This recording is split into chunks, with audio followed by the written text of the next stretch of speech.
बच्चों, आपका स्वागत है मेरा यूट्यूब चैनल मैथ्स विद तमर्जा में। इस वीडियो में हम मिशन गणित के तहत दिल्ली शिक्षा निदेशालय द्वारा जो कक्षा 8वीं के लिए सत्र 2023-24 के लिए अभ्यास प्रश्न पत्र दिए गए हैं उसको लेकर के उपस्थित हूँ। ये लगभग उसी तरह से डिजाइन किया गया जिस तरह से पेपर में आएंगे। ये इसका कुल मार्क्स 30 है। पेपर में ये 60 नंबर का आएगा। तो आइए सीधे सवाल की तरफ चलते हैं। यहाँ पे कह रहा है 0.3 का वर्ग ज्ञात करिए। तो ये देखिए 0.3 का वर्ग यदि हम करते हैं तो क्या हो जाता है। इसका मतलब होता है 0.3 इंटू 0.3। कई बच्चे सीधे 9 लिख देते हैं, 0.9 लिख देंगे। अब इसको दशमलव को हटाते हैं तो ये 10 हो जाएगा, ये 10 हो जाएगा। तो यानी 3 गुने 3/100 हो जाएगा, जिसको सॉल्व करने के बाद 9/100 तो ये होगा 0.09। तो जो कि आंसर बी में दिया हुआ है। नेक्स्ट सवाल देखते हैं। यहाँ पे अगला कह रहा है इसका गुणनखंड ज्ञात कीजिए।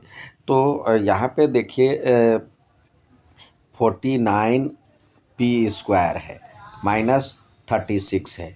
तो ये इसको लिख सकते हैं 7 और p का होल स्क्वायर लिख सकते हैं, और ये 6 का स्क्वायर है।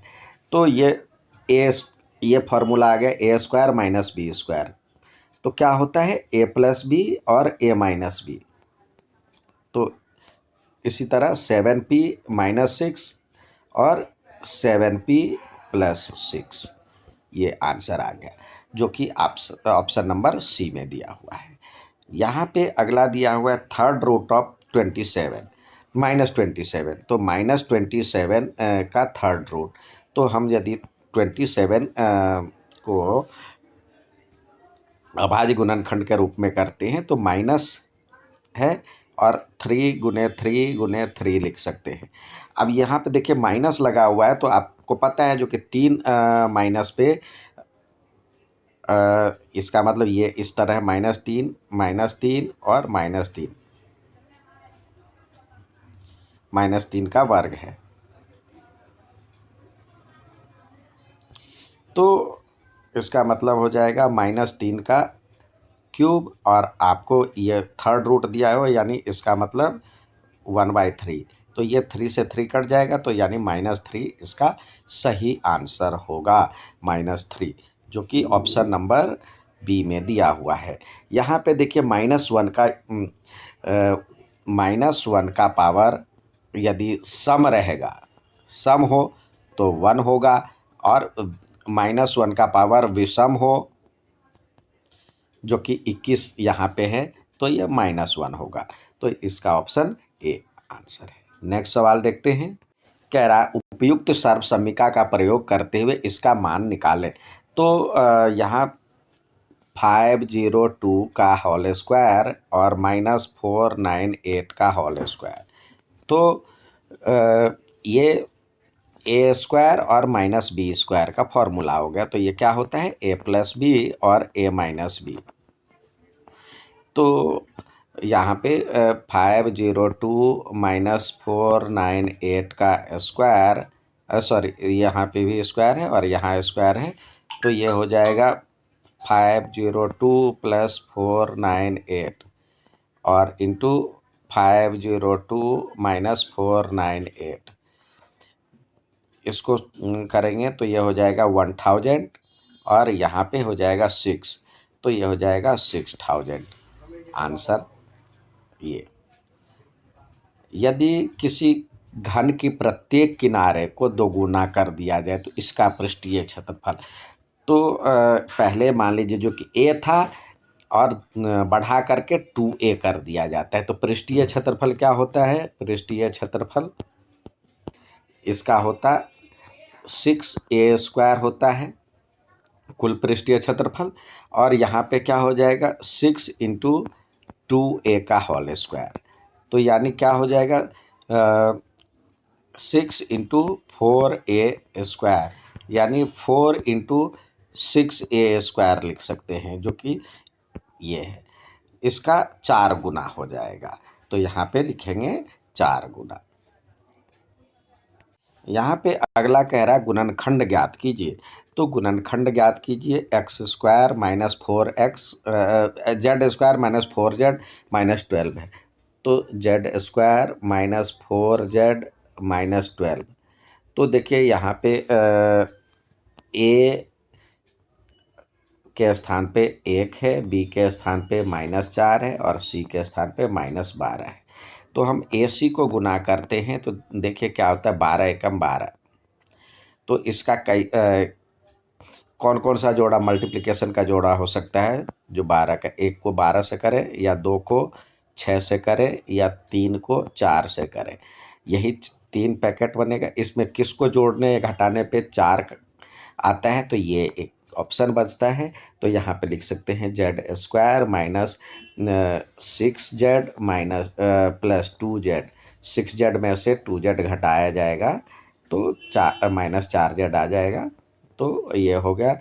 अब ये इस दोनों में से z कॉमन, तो z -6, इस दोनों में से +2 कॉमन, तो यहाँ पे भी z -6, तो z -6 दोनों साइड आ गया, तो बाहर निकल गया, इधर से बचा z, इधर से बचा 2, तो ये इसका गुणनखंड हो गया।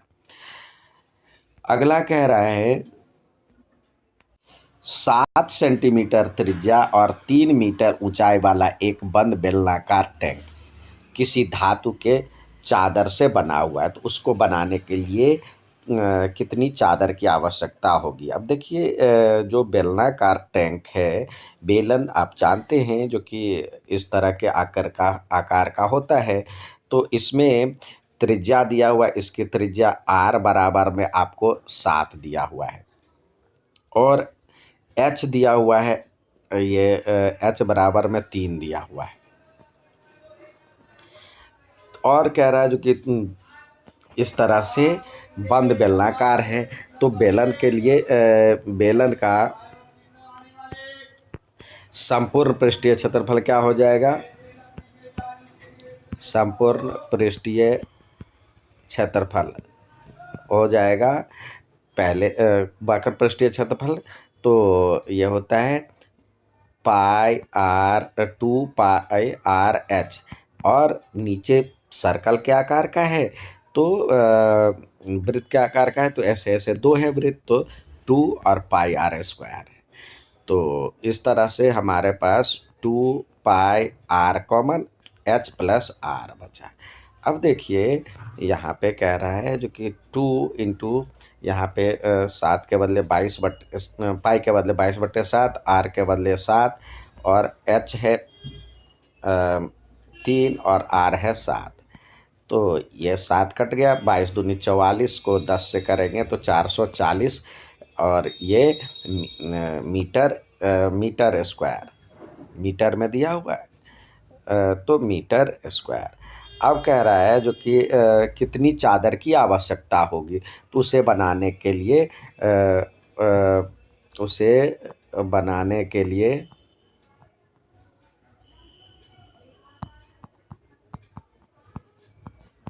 आवश्यक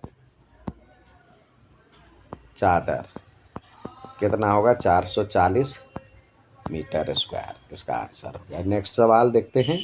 यहाँ पे कह रहा है p - q का whole square plus p + q का होल स्क्वायर को सरल करना है, तो p - q का होल स्क्वायर और माइनस p + q का होल स्क्वायर, तो यहाँ पे पुट कर ले, p - q = a तथा p + q बराबर में b रखने पर क्या हो जाएगा, a² - b²। तो फॉर्मूला क्या होता है, a + b और a - b। अब ये वैल्यू रख दीजिए, तो ये हो जाएगा p - q का whole square minus p + q का होल स्क्वायर बराबर में p - q और प्लस में p + q, और फिर p - q और माइनस p और प्लस q, सॉल्व करें तो ये देखिए p माइनस क्यू और माइनस प्लस p और प्लस q इधर से बचा, और इधर p माइनस क्यू और माइनस से गुना करेंगे इसको तो माइनस p और माइनस q। तो यहाँ पे q कट गया तो बचा 2p, और इधर p और ये एक तो प्लस है एक माइनस है तो यहाँ पे बचा -2q। तो इसका मतलब हो गया -4pq, इसका आंसर हो गया। नेक्स्ट सवाल देखते हैं। यहाँ पे कह रहा है जो कि y का मान के लिए बायां पक्ष और दायां पक्ष एक जैसा हो। तो देखिए पहले 6y + 1 अपॉन में 3 + 1 इजकल टू y - 3 अपॉन में 6 है। तो इसका एलसीएम लेते हैं पहले।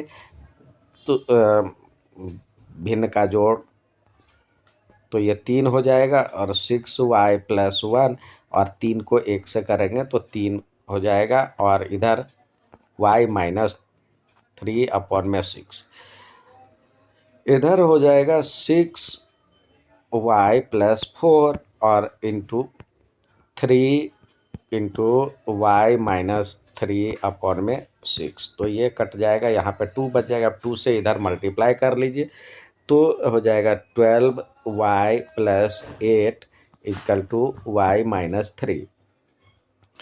तो y इधर आ गया तो ये हो जाएगा 12y - y, और ये 8 उधर चला जाएगा तो ये -3 और ये भी माइनस हो जाएगा। तो 11y इक्वल टू -11। तो इस तरह से y की वैल्यू आ गया -1, यानी -11/11। तो 11 कट जाएगा -1, तो y बराबर में -1 आंसर। नेक्स्ट सवाल देखते हैं। अगला सवाल है 20,000 रुपये का 2 वर्ष में 10% वार्षिक दर से चक्रवृद्धि ब्याज ज्ञात कीजिए। चक्रवृद्धि ब्याज वार्षिक समायोजित है। तो मूलधन देखिए, मूलधन बराबर में मूलधन जिसको P के रूप में कहते हैं, P की वैल्यू है 20,000 और R है 10%, समय यानी T है 2। तो अमाउंट क्या हो जाएगा, चक्रवृद्धि अमाउंट बराबर होता है P × 100 + R अपॉन में 100 × T, जिससे वैल्यू आया 20,000 और 100 + 10/100 और गुने 2। अब इसको सही से सॉल्व करें तो ये 20,000 गुने 110/100 गुने 110/100। तो देखिए 2 जीरो से 2 जीरो कट गया, 2 जीरो से 2 जीरो कट गया। 11 को 11 से करेंगे तो होता है 121। 121 को 2 से करेंगे तो होता है 242, और 0 1 0 2 0। तो ये तो मिश्रधन हो गया, मिश्रधन। तो चक्रवृद्धि ब्याज आपको निकालना है।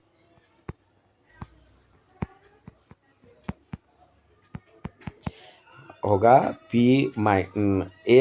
P होता है, यानी 2 4 2 0 0 -20,000। तो यह हो जाएगा 4,200। यह रुपये होगा, यह आंसर। रुपये का चिन्ह भी लगा देते। नेक्स्ट सवाल देखते हैं। यहाँ पे कह रहा है x और y का प्रतिलोम समानुपाती है। प्रतिलोम अनुपात में होता है x और y की वैल्यू कांस्टेंट होता है, बराबर रहता है।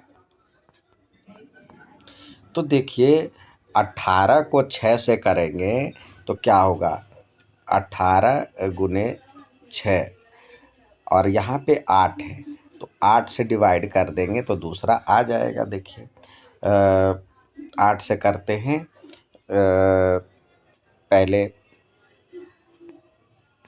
यदि हम एक्स वाई की वैल्यू देखते हैं तो देखिए यहाँ पे एक्स वाई बराबर होनी चाहिए, एक्स और गुने वाई जो होनी चाहिए वो कांस्टेंट होता है। एक समान होना चाहिए। तो यहाँ पे देखिए प्रतिलोम का जिक्र किया है। हम दोनों पे चर्चा कर लेते हैं। प्रतिलोम में थोड़ा सा यहाँ पे कन्फ्यूजन इसको लेकर के हो रहा है, जो कि देखिए तब 8 गुने P बराबर होना चाहिए था 6 गुने 18। तो P की वैल्यू इस तरह से हो जाएगा 6 गुने 18/8, जिसको सॉल्व करेंगे तो ये हो जाएगा 2 से जाएगा पहले, तो ये हो जाएगा 9, 4, फिर यहाँ पे 2 और ये हो जाएगा 3, तो 27/2। तो P की वैल्यू हो गया 27/2। और Q की वैल्यू इसी तरह Q इंटू 39 बराबर में होना चाहिए 6 गुने 18। तो इस तरह से Q की वैल्यू हो जाएगी 6 गुने 18/39 अपॉन में। तो ये 3 के पहाड़े में जाएगा, 3 दूनी 6 होता है और 13 तिया 39 होता है। तो ये हो जाएगा आपको 36/13। आर की वैल्यू देखते हैं तो यहाँ भी 25 गुने R बराबर में होना चाहिए था 6 गुने 18। तो R बराबर में 6 गुने 18/25। तो इस तरह से ये तो किसी से कटेगा नहीं, 18 छक्के 108, 108/25 ये आंसर आएगा। लेकिन यदि समानुपात में होता है तो समानुपात के लिए ये टेबल दिया गया। समानुपात में x/y जो होता है हमेशा ये कांस्टेंट होता है, एक जैसा होता है। तो 6/18 बराबर में 8/P होता। तो इस तरह से देखिए 6P = 18 गुने 8। तो इस तरह से P = 18 गुने 8/6। तो ये हो जाएगा 8×3 = 24। तो यहाँ पे P की वैल्यू इस हिसाब से 24। और फिर दूसरे में R की वैल्यू मतलब Q की वैल्यू के लिए Q/39 = 6/18 होता। तो Q = होता 6/18 × 39। तो ये यहाँ पे 3 के पहाड़े में जा सकता था। 3 का हो जाएगा 13, 13 तिया 39, यहाँ पे 6 गया, 6 से कट गया, तो यहाँ पे होता 13। और इसी प्रकार 25/R बराबर में होता 6/18। तो 25 देखिए 25 गुने 18 बराबर में हो जाता 6 गुने R। तो R बराबर में हो जाता 25 गुने 18/6। तो 6×3 = 18। तो R बराबर हो जाता 75। तो इस तरह से R की वैल्यू 75, Q की वैल्यू 13 और P की वैल्यू 25। तो ये प्रतिलोम में मतलब समानुपात में ये होता और प्रतिलोम में इस तरह होता। नेक्स्ट सवाल देखते हैं। कह रहा गणित प्रयोगशाला गतिविधि के दौरान एक शिक्षक ने प्रत्येक छात्र को विभिन्न प्रकार के चतुर्भुज बनाने के लिए दिए, जिसमें 6 सेंटीमीटर, 6 सेंटीमीटर, 4 सेंटीमीटर और 4 सेंटीमीटर वाले स्ट्रॉ है। इस तरह से है। अब कह रहा उपयुक्त स्ट्रॉ को व्यवस्थित करने के लिए कितने प्रकार के चतुर्भुज बनाए जा सकते हैं। तो हम देखिए चतुर्भुज जो बनाएंगे इससे आमने सामने की भुजा बराबर है। तो इस तरह से देखिए यहाँ पे हम मान लीजिए जो कि एक ये और 90 डिग्री का कोण बनाते हुए एक ऐसे हम रखेंगे जिसका नाम, एक बार बना ले अपने आप आ जाएगा। इसे हम क्या कहते हैं, आयत। ये 6 है, ये 6 है, ये 4 है, ये 4 है। दूसरा हम इसको थोड़ा सा टिल्टेड बना मतलब समांतर की तरह बना दें।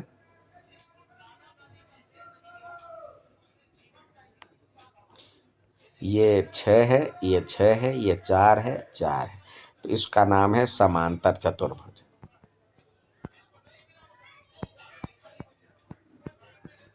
तीसरा हम इसमें एक और बना सकते हैं।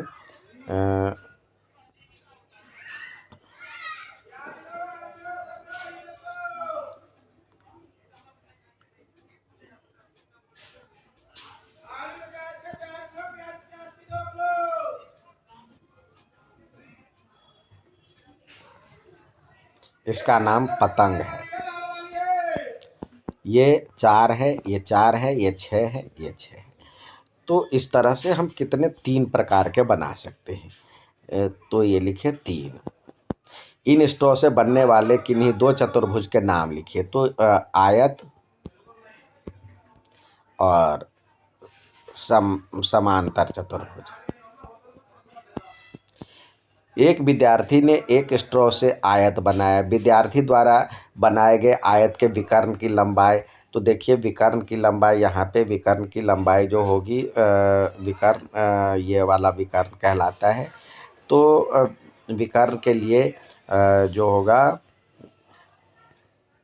विकर्ण के लिए होगा √4 का स्क्वायर प्लस 6 का स्क्वायर, जिसको सॉल्व करेंगे तो 16 प्लस 36, तो √52। और 4 13 चौका 52 होता है, तो 2√13 यहाँ पे सेंटीमीटर में दिया हुआ है, तो cm। ये हो गया विकर्ण की लंबाई। अब कह रहा है जो कि इस स्ट्रॉ से बनने वाले सभी चतुर्भुज के 2 सामान्य गुण लिखिए। इसके लिए सामान्य गुण क्या है? इसके लिए है गुण नंबर 1, जो आमने सामने की भुज आमने सामने की भुजा समांतर होती है। दूसरा, सभी कोण समकोण होता है।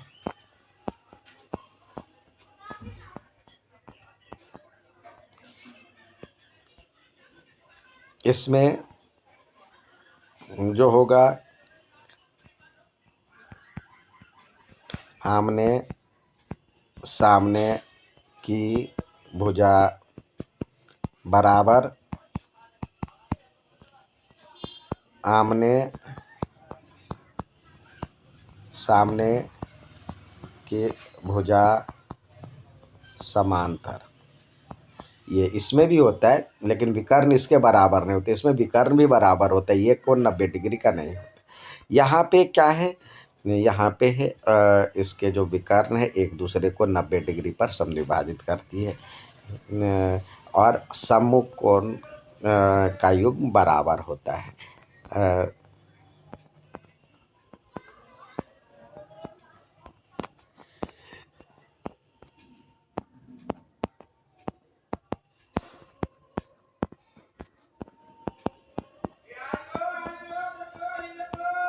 सम्मुख नहीं, सॉरी, आसन्न कोण, आसन्न भुजा, आसन्न भुजा की लंबाई बराबर विकर्ण एक दूसरे को 90 डिग्री पर समद्विभाजित करती है। तो ये था अभ्यास प्रश्न पत्र। उम्मीद है समझ में आएगा। अच्छा लगे तो लाइक सब्सक्राइब शेयर जरूर करें। धन्यवाद।